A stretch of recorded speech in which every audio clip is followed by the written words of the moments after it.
Na ndio maana jioni ya leo nimetumwa na Bwana niweze kukuzungumzia kwamba Mungu ninamjua.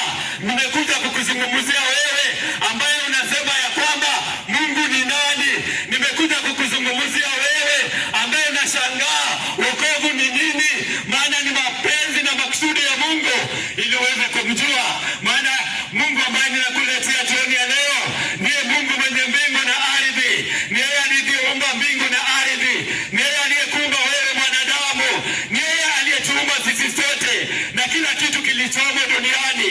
Vitu vyote ambavyo tunafurahia katika dunia hii ni kazi ya Mungu ambaye nimekuja kukuletea jioni ya leo. Maana dunia yote na utele wake ni kazi ya Bwana wetu Mungu. Na jioni ya leo huyo Mungu ndiye ambaye nimekuletea. Naye alimtuma mwanawe Yesu Kristo akafa pale msalabani. Maana wanadamu walikuwa wameanguka. Maana wanadamu walipungukiwa utukufu wa Mungu. Maana wanadamu walipoteza nafasi yao katika mapenzi na makusudi ya Mungu. Na Mungu kwa sababu aliupenda ulimwengu. Na tukisoma katika kitabu cha Mwanzo, Biblia inasema ya kwamba Mungu alitamka na vitu vyote vikaweza kuumbika. Mungu alitamka na wanyama wakaweza kuwepo. Mungu alitamka miti zikawepo. Mungu alitamka na ardhi na maji zikatengana. Lakini maandiko inasema ya kwamba Mungu alimuumba mwanadamu kwa mfano wake.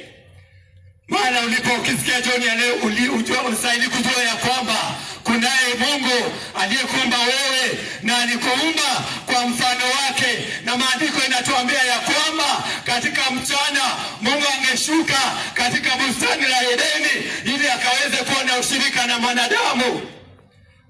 Lakini mwanadamu aliweza kumwasi Mungu. Mwanadamu aliweza kuziacha njia za Mungu kwa kutenda yale ambaye Mungu alikuwa amemkataza asiweze kuyatenda.